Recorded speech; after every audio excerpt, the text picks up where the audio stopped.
All right, you're tuned into another episode of the Hip Hop Uncensored podcast, Financial Fridays, where we dig into, some things about finance, credit, and talk about things that's going on in the world that's going to affect our pockets, man.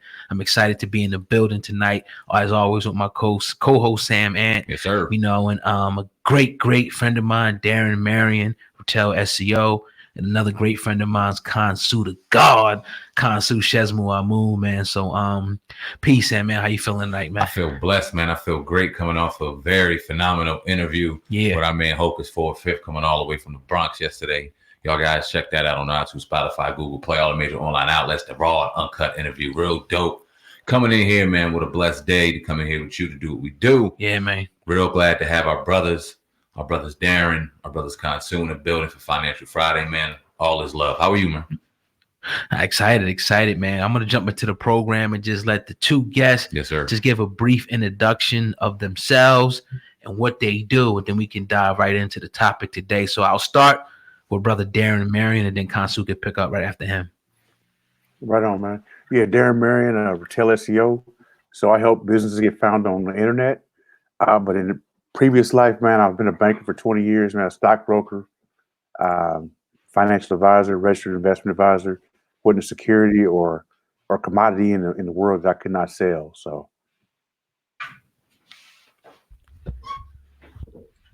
brother Khonsu. Yes, sir. Yeah, I'm Khonsu Shesmu, financial specialist, financier, dealing in business startups, dealing, of course, in financial funding, financial consulting, CEO of my own business for the last 15 years. I've been in the financial sector for 25 years. So I'm just here. It's all about risk management, loss prevention. That's pretty much what I teach and help streamline for my companies. Absolutely. So I want to talk about now, brother Darrin was on before we even got started. He's like, yeah, hear about what's going on in the economy and the market. So I want to, defer this question to both of you gentlemen. This coronavirus that's going around, the latest thing I seen on it, it was like they were saying that people are actually scared to buy Corona because of the coronavirus. But what is this? Is this really an epidemic? Should we be worried? And how is this going to affect us as Black African Americans, if it will affect us at all? Anyone of you brothers can go first. I'll go ahead, Dan. All right, right on, man. So the coronavirus it came out of China. And whenever you have information or lack of information, you have a chance for inefficiencies to occur in the market. So there's not a lot of information about what happens in China, what's going on in China with this disease, with this virus. And because you don't have enough information, China is responsible for a lot of the vaccine productions for the United States. They make all the raw materials for that. We have a lot of our manufacturing that's coming out of there. So because we don't know a lot about what's going on, we don't really even have an accurate number as to how many people have died or how many people have a rough estimate of how many people are even infected with this coronavirus. We know that there's certain things that we do know. We've seen them throw up hospitals in 48 hours. And, there's several time-lapse videos you can watch on YouTube that show that. And when I see a government that's mobilized like that, they're even admitting that 88,000 currently infected, with a mortality rate around 3%. So, it's a billion Chinese, if you gotta look kind of anyway, yeah, it's the lack of information is what's really causing what's causing the uncertainty in the markets. Yeah, I was seeing that. I was seeing that a lot of the problem was that we really couldn't really know what was going on in China, like the information barrier there. But Khonsu, I'll defer the question to you. You can pick right up with Darrin left off about this coronavirus. What is it? How is it going to affect us moving forward? Well, I do echo the same sentiments as brother Darrin. I do see that there's not a lot of concrete things that are going on. One way to really kind of gauge the severity of the situation is pay attention to the stock market. The stock market will indicate that because of the pharmaceutical industry, which is a major platform. And it's not a coincidence that the stock market is a little shaky right now. As far as the coronavirus and its widespread capabilities, I'm one that's a bit of a skeptic about it. I'm not too concerned with the United States, and you may have some cases because people travel back and forth. But when we talk about per capita and per ratio of human beings on the planet, it hasn't reached enough of a sector. When you start getting towards about 10% of a populace, you're getting some serious problems. And when we talk about China, it's less than half a percentage point. So we have to kind of look at the ratio, even though they're going to report it because it's a serious situation. However, it's very small per capita. So I'm not too concerned with it as of yet. I'm really more concerned about watching import-export trade of perishables and things that are coming from those ships, from those areas, from South America, from the northern coast of Siberia and things like that. I would pay attention to that, because if the tariffs start going high, a lot of these companies, they won't tell you, which is kind of scary, but they won't tell you, well, you know, the bananas could be infected, or they won't. But you'll notice when the tax goes up in trading those things, that it's a telltale sign that it is a serious problem, because now they can't sell those perishables, but they're going to raise the price up higher. So you just have to watch those kind of things. We had our intern in here yesterday, and he does a little day trading, and he was talking about how the market's going up and down, and we were like, wow. Like he was saying it a couple of days ago, a couple of people were making money from the coronavirus, and I'm like, well, how is that possible? He's like, well, somebody has to make money in this situation. Talk to the validity of that, both of you gentlemen, if you don't mind, how true that is. Does it affect day trading? How it affects day trading? Are people out here profiting from what's going on with the coronavirus right now? Well, there's something we used to say in the securities industry. We used to say bulls can make money, bears can make money, but hogs always get slaughtered. That's right. So you can make money in the bull market. That's when the market's going up. You can make money when the market's going down. But if you get greedy, when you don't have your stops in place, and you want to get greedy, you want to be like a hog, that's when you get slaughtered, man. That's when you lose. So there's always opportunities to make money, be it with short selling, being with selling covered calls, buying put options. So there are a lot of different financial instruments out there that'll help, allow investors, at least even the most minor of sophisticated investors, to be able to make profits in this market. Yeah, no doubt. I mean, this is probably the best time to buy. You're going to buy at a discount now, and it's the best time to sell. You can unload a lot of stock that's probably stagnant. You can look, especially S&Ps. You can find a great deal in some S&Ps. You look at some startup platforms. It's a really good opportunity to buy. With stockbrokers and those that read the trade, like myself and Darrin, we look at the pips. We call them pips, where we see the bears and the bulls, and we start going back 10 years. We start going back 20 years. We even go back as far as the last epidemics and pandemics. We'll go back to the repression records, and we'll see what was being traded, how, because it's a rhythm. These platforms develop a rhythm, and we look for those rhythms to repeat themselves and how far apart they are when they're trading amongst each other. And so when you see a certain rhythm at a certain period of time, as now, then that's a great time if it's a tenured platform to buy. It's a really good time to do that. Or you look at platforms like a Comcast that has a lot of subsidiaries and foreign junk bonds. That's a good time to jump on something like that and let it sit. And like Darrin says, don't get too crazy. You may want to just do just a little, sit back and be patient. Even though the stock market, they're talking about a crash, it's not a crash where we're going to have a complete shutdown of the market. It's a little different than that. It's more of a temporary situation. If it's real serious, then you'll see a difference with these put options, and you'll see a difference in S&Ps dramatically. But it's not. It's just for those open-faced investors that deal with the Merrill Lynches and stuff like that. That's what's being reported right now. But now is a great time to buy at a discount. Yeah, we're watching a lot of program trading going on, man. Yeah, definitely. Thanks. I want to ask you, gentlemen, about Bitcoin. And a lot of people, talking about Bitcoin. I'm investing in it. One, what is Bitcoin? Two, is it something that's a valuable investment? And I would say, three, will Bitcoin be affected in this whole coronavirus thing? So it means three there, but take your time on it and go back and forth if y'all want. Okay.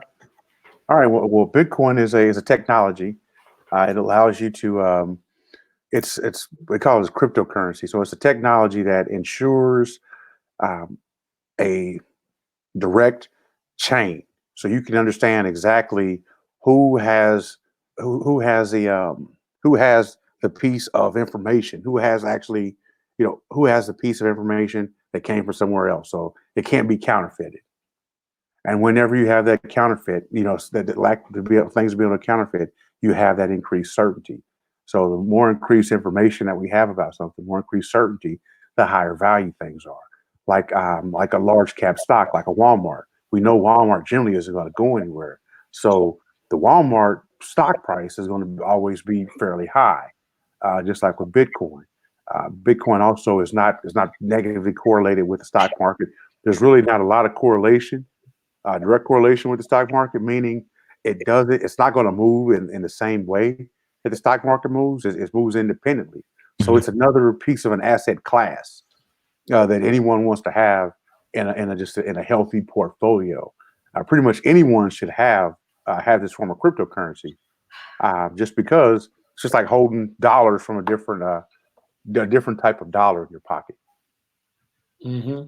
And with I think it was with crypto, it's the blockchain technology. The cryptocurrency itself is pretty much expendable. It's a prime candidate for what we call pump and dump.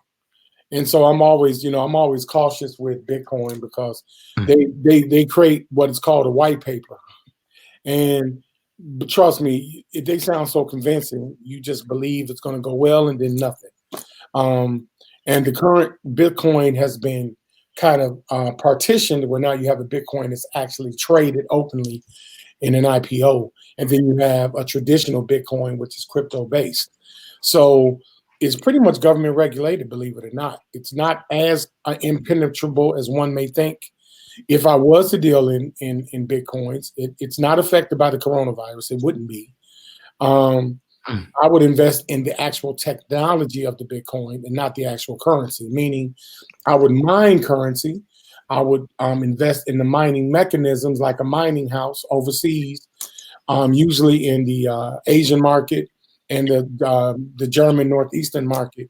I would invest in those warehouses that house mining machines. They use a huge amount of electricity. It's a good investment because mining machines are not determined by the trading of the Bitcoin.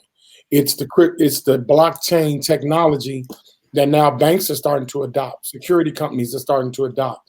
Cable companies, streaming services are going to start using blockchain to stop people from pirating their information. So the blockchain technology is where you want to go with that. Any cryptocurrency itself, Bitcoin is a standard, but that doesn't mean it's going to always be that. It's had a trend of a 6-year low, 5-year burst, but I'm a little skeptical. Once again, I'm a little skeptical about it because once it's digitized, whatever currency that you're using, it's gone. And so me personally, I'm more of a traditionalist. I'm going to go to the root of the bull market. And the root of the bull market is blockchain technology. So that's what I would try to get stocks in, invested interest in is the actual technology. Dope. I want to ask you, gentlemen, about Donald Trump. Donald Trump has pretty much been, you see, he got the hat up there. You know what I'm saying? Yes, sir. He's like an enigma in the black community. Hispanic, they just don't like him. A lot of people, and even some whites, don't like Donald Trump. But what is it about him? And I want to ask you, in particular, for us blacks in America, is Donald Trump as bad as they say he is? Is he good for us? What does he mean for the everyday person? And the business owner like us on the panel here? Yeah, I don't think Donald Trump is as bad as they say he is. I mean, people say that he's a racist, but I say we've had presidents who've owned slaves before, and you can't get any more racist than that. Right. So I that's just my belief. I believe that he is in it for he's in it to try to leave a legacy. And whenever someone is in it to try to leave a legacy, you want to be on the good side of that because they're going to be trying to spend some money. He's done a lot for the Black community under the Trump administration. And a lot of people say it may be a ripple from the Obama effect. I don't believe so. They, under the Trump administration, Black unemployment for teens is at an all-time low. Black unemployment in general is at an all-time low. The participation rate is still high. Participation rate is when someone, let's say you have people who are looking for a job and they decide you have people who are looking for a job, they're still counted as unemployed. Then you have people who just give up. Then they're no longer considered in that group of unemployment. So the participation rate is still relatively high for Black folks. So under Trump, man, we're winning. SBA loans for minorities and Black companies are at an all-time high. So we're getting access to capital. Tell me where we're going wrong, man. I understand, man.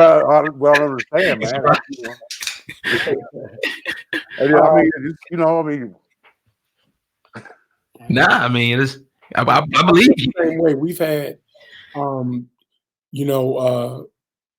racist presidents for the last 200 years.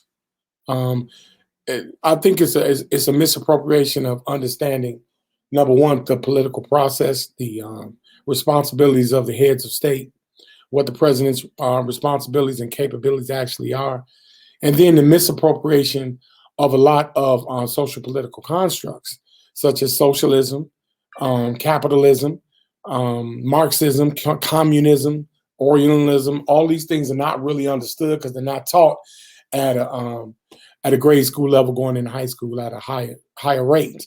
When we used to have social studies in school, it was common knowledge to understand that most of us believe we're socialists and we're really not. I remember socialist France was commenting and using racist practices against the Vietnamese for over 150 years until it culminated into the Vietnam War and they were creating tariffs in the Vietnamese land, and they were a socialist government. And they went broke twice, and they're still having problems with the residents in France. However, in the capitalist government, what people don't realize is that which we try to put Trump in a capitalist box, but capitalism really speaks to private enterprise and keeping the government out of your business and not having the government democratize and amortize money against your free will. You should be able to earn your money, be able to disperse your money as you see fit, and being able also to protect yourself against undue taxes. And a lot of people don't understand that because they lump Trump into a box when in 2020, politicians are not just one way. The Democratic and Republican parties are not necessarily separate of each other because they operate together in the Senate and in Congress. What it is, they have certain agendas and embargoes that affect and help each other while in Congress. So if more people were more politically educated, they would kind of understand the complexity of Eurocentrism and white supremacy. They were kind of because it's pretty complex when we get to the political sector, because we haven't since the Civil Rights Act of 1866, we haven't been given a fair partition as we should. So it's going to make any president look bad, actually. Yeah, I actually got that written down as far as breaking down some political terminology, because a lot of people don't know. And if our typical listener who hates Trump right now, we're going to listen to these very educated brothers speaking facts and go, oh, they some coons right there. They got Trump because they so manipulated into believing if you ride with Trump and you have to be Black, that you're Uncle Tom and you a coon. And that's crazy, because I don't know where that came from, or where, I guess it could say media and things like that. But to ask you guys this, break down some political terminology, break down the presidential's true power and where the power lies. And when we walk into these booths come election year, because we're in the election year, and you hear the conversation of whether we should vote, whether we shouldn't, what's important, is it even worth it? Where is it important to vote?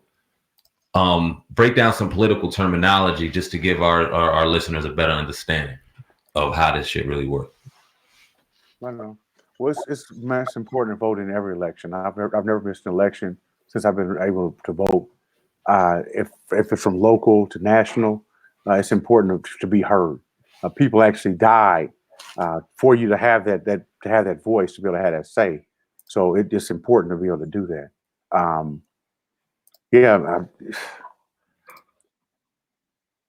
don't, just say, I don't understand where there's a disconnect between how we as Black folks can benefit from being on the right side of the economy for once, for actually following with the tide, for trying to get with the tide instead of fighting against the tide. I don't understand that, and that's just something that eventually I've never been able to rationalize. Yeah, I totally agree. I mean, logistically speaking, Sam, the roles of the president are quite simple. They're generally 5 roles. President is the chief of state. He's the chief executive. He's the chief administrator, and he's the chief diplomat, and he's the commander in chief. Mm-hmm. He also does chief legislation. He's the party chief. He's the chief citizen. He's the chief of state, which refers to the president as the head of the government. He is the symbol of all the people. Does he actually enact laws? He has the ability to veto the laws based on the influence he has of the people. One common terminology that's very misunderstood is the Electoral College. Bush Jr. and Trump, people think they stole the election. It's absolutely impossible to steal a presidential election. The Electoral College goes through a process, and it's a political process involving lobbyists, which actually go and lobby and pull funding in order to influence a particular candidate in Congress. And this is what we don't understand as citizens. To get the politician to work for you, you have to hire them. So we're talking about lobbying and money in the form of lobbying to influence legislation. Anywhere from a local level to a nationwide level, lobbying is a vital cog in the political wheel. So when we look at some people that talk about Barack Obama and how he supported the LMNOP, whatever that movement is, right? And he supposedly supported it. No, that community forced his hands by taking their votes and treated it like capital. So now they created social capital by saying we're going to convert our votes into legislative dollars, which is lobbying. Damn. We don't do what we want, we don't vote. We have a particular sector in the country. We're going to unify as that sector, and we're going to sequester our votes. So if people understand that voting is just like cash, okay, tell you what, we won't vote. Tell you what, Democrats, you're counting on us to vote as Black people in America. Guess what we're going to do? We won't. We'll vote for Republicans just in spite until we get what we want. Mm-hmm. So it's all about, voting power and levying of the voting power, because the Electoral College elects the president of the United States. Lobbyists influence your local laws and your national and state politics, because the lobbyist has a personal agenda and influence based on your leverage as the people. Because those public laws are then converted into statutory laws that are then converted into codes and statutes of each Supreme Court within every state. And so you need strong lobbying and the ability to sequester funding. Talk about the importance of local, understanding your local politicians, your governors, your mayors, your city Congress people, Senate people, and the importance of voting and how much of a voice we in our communities have when we go to the polls and vote for these individuals. Well, one is like here in Indiana, we actually have one of the most liberal expungement laws in the United States. Now, that was decided at the local level. So if you or someone like people who, let's say you had a conviction for marijuana conviction or drug conviction, 5 years after the fact, you're able to get your record wiped clean. You're able to get your gun rights restored. Mm-hmm. That was determined at the local level. The federal is where all the major federal crimes happen. But we generally have difficulty at the county and at the state level. We end up going to state prison. We end up going to county jail. So you want to make sure that the people who are in charge of the jail have the best interests of Black people or the people in general at the heart. You don't want you want people who are honest. You want someone who is principled. And the only way you're able to do that is to vote for your neighbor. And there's nowhere you can do that except local. No matter what, they're not going to go to DC. They're going to come, if they work downtown at the State House, they're going to come home at the end of the day. They have to look you in your eye. And there's something to be said from that. That's right.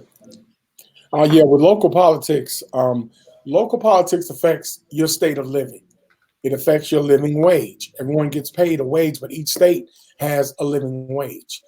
There's a free website, Living Wage Calculator. Just type in Living Wage Calculator in Google. It'll give you a rundown of every living wage, meaning a wage you need to earn in order to maintain a basic way of life. Well, local politics affect that.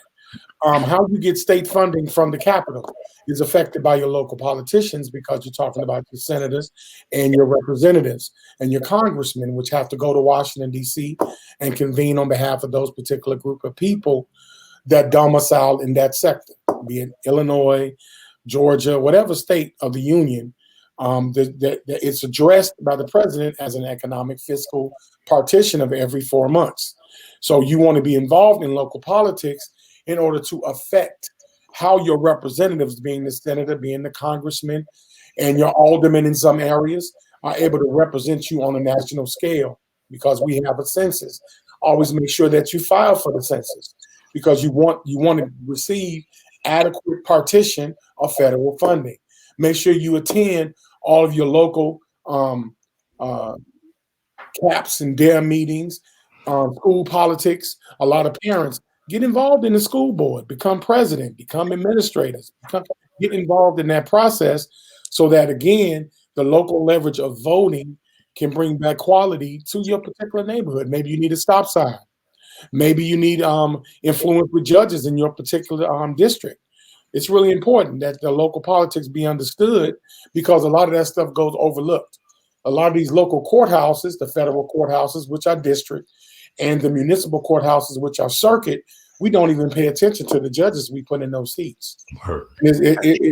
You wonder why the crime, the incarceration rate is so high.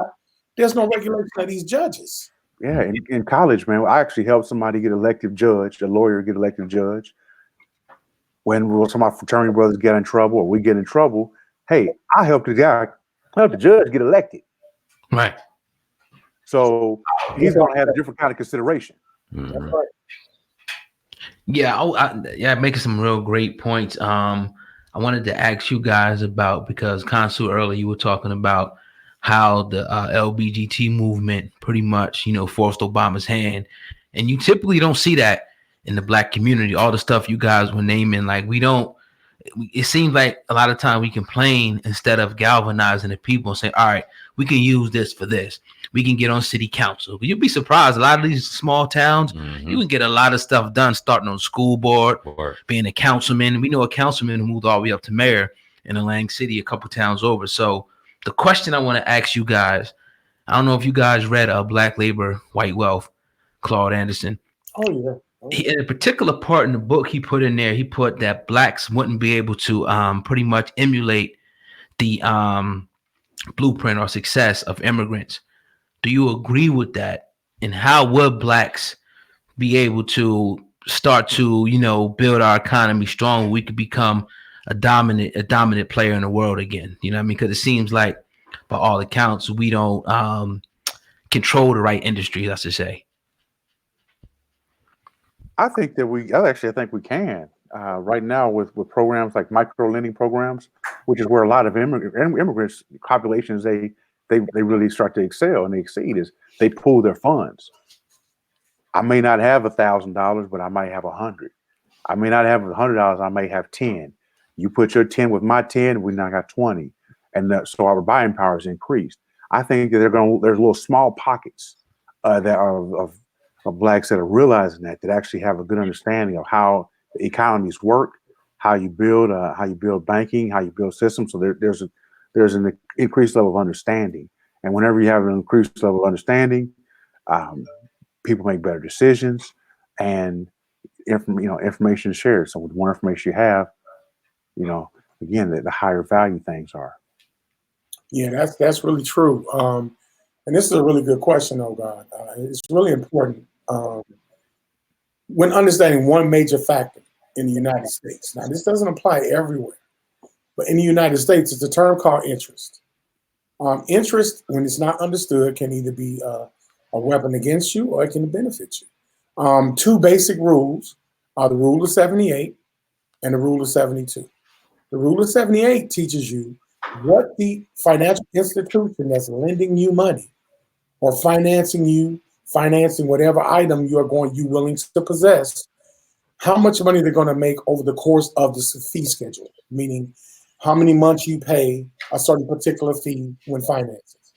The rule of 72 talks about the money you invest and based on the interest you get back and how long it will take that interest, your initial investment, to double. Learning that those two things will show you how to implement and make sound investments, because then we have to do what is called a cash flow index. And then when you learn the cash flow index, usually anything that's below 50 is usually an investment that's costing you money and hurting your buying power. It's in another show, and I would love to have Darrin here to kind of explain cash flow index. No doubt. Because banking, him being a banker, that's the sensei compared to me. I'm an investor, but I'm not Darrin. Not in the banking world. Bankers sell products, and their motivation is interest, and it's compound interest. They really don't care about the initial loan. They want to know how much money they can make over the course of the financing agreement, because they're gonna, if you don't pay, okay, they're gonna file lien against you and they're gonna write it off, just like any other business expense. So it's not about loss; it's about profit through interest. And so you actually want to create things that hedge tax, and taxation is really what hurts the common person, because they operate as an individual instead of a corporate entity. It's always best to sell. If someone like Darrin will tell you, set up an LLE.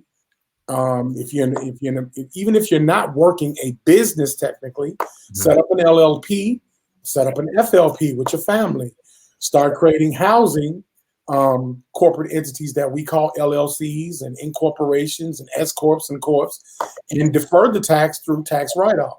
I mean, just by creating a home address with a business, you can knock off almost 25% of taxation to your home, especially with the square footage of your house. Just putting a printer and a T line for cable and faxing up, you save almost 30% of bills. You're going to write off light bill, gas bill, clothing bill. You put a metal placard on your vehicle, you can write gas off, you can write your brakes off, you can write your car note off. So it's just understanding what financing is opposed to money. Financing is money management. Money is the ability to diversify tax, because we don't want to hold money. Bankers make money when you hold it. When you hold federal promissory note, that's usury. So you get charged a luxury tax for literally holding the money. But if you liquidate the money, put it in a money market account, convert it into credit, leverage your credit with collateral, possessory things, like if you're going to buy a house, you want to have some diamonds or a car or something that has collateral to leverage against the financing of the home. You'll be surprised how much real estate you can get along with real property just by having some collateral, as opposed to just buying the house solely with credit. And so a lot of people are intimidated by these things because they don't have terminal knowledge. Like Sam mentioned before, it's all in the terminology and being knowledgeable. It's not as complex as one may think. Yeah, they going in, man. Y'all going in, brother. We love it. Yeah, and I love it. I love each and every minute of it. We got Darrin in the building, Khonsu in the building, Financial Fridays, Hip Hop News Uncensored, Viral Hip Hop News, the Hip Hop Uncensored podcast in the building. Fellas, I wanted to ask y'all this, man, because we're in the voting season. We're about to grab a new president, or we're about to keep Trump for the next 4 years. What I wanted to ask you was, where are we at with the economy? Now, we remember the collapse in 2008 and everything was going on. Everything was crazy. You start hearing whispers that the economy is going toward that direction again, but then you hear other people saying, nah, Trump got this joint on lock it's about to be a better day in here, better than we've ever seen. So gauge where the economy's at, and is it a buyer's market? Is it a seller's market? Talk about somebody in maybe potentially real estate in this day and age, in this climate. Is this a smart time to get into it? Just give us some game on where we at with the economy. Leverage technology, man. Right now, I think the economy, I'm looking for Trump to 2020, Trump 2024, Trump 2028. Remember, there's a Don Trump Jr. So shit. There's a Don Trump Jr. See, he thinks like, oh, he can't run. He can't run 3 more times, man. You know, now, yeah, but his son can run. So, yeah, I think that like your counsel was saying, man, the president's a figurehead, so he sets the tone. So if there's somebody that's going to say push ahead, drive forward, and somebody's going to stay positive and going to sell what America's about, sell the American dream, it's going to be Trump, man. He's always been bigger than life, man. He's always been in his book, The Art of the Deal. The very first story he talks about is how at Madison Square they wouldn't the ice rink for years and years and years. They had difficulty in trying to get the ice rink rehab. So he steps in as a private financier, private industry, and takes the project over and gets it done under time, under budget, under time. Whenever you have somebody that has that kind of determination and belief that they can accomplish, that we can accomplish something and do it at, when somebody says make America great again, I look at Make America Great as the belief that we can overcome, that we can push forward. When people say, what did a great America look like? When was America great? Man, shit, the civil rights era, during the Civil Rights Act. People stood up and they showed their humanity. They showed compassion. They said, wait a minute, people can't live like this anymore. I think that exemplifies greatness. That's right. What is wrong with that? The economy is great. Again, it's unfortunate that this stuff is written, all these contracts and every mortgage is 16 pages, every single one. Give or take 1 page, it's 16 to 17 across the entire United States. Mortgages are fraudulent when you don't put any money down. Mortgage can really hurt you because the banks want to make money off of it. It's common knowledge. These contracts are written at a 6th grade level for a reason. It's common knowledge to be able to understand the financial system. In this economic system, it's all about privatization. It's all about the leverage of limited liability. Knowing the difference between what an asset is and what a liability is. Knowing that when you buy a house, it's an encumbrance and it's a liability. If you're going to buy a house, convert it into a profit-making thing called a rental. The only time you want to own a house is if you own the real estate and build the real property onto the estate. Now you have vested equity because the house isn't financed. The value of the house is going to be fractionalized in what is called FMV, which is fair market value. So if some idiot next door to you doesn't want to take care of their house, now you lose the 40% in revenue because they don't want to take care of their house. However, if you have some partition land, in which the United States has an abundance of land you can have, build your house, finance your real estate, finance your land. Get your estate going farming. And then build your house on your estate. That's what we did. We were settlers and sharecroppers. That's why the revenue was so well. We were once a republic. You read the Constitution, for the republic for which it stands. Once we started constituting these laws out of the Bill of Rights and amending those things, then we went into what was called economics, and we started creating scarcity. And once we started creating scarcity, interest has to come about to give tax tariff to the population. But if you keep your things privatized and you create a republic, in a Republican form of government, not the party, but a Republican form of government, you're able to pass money through your neighborhood numerous times.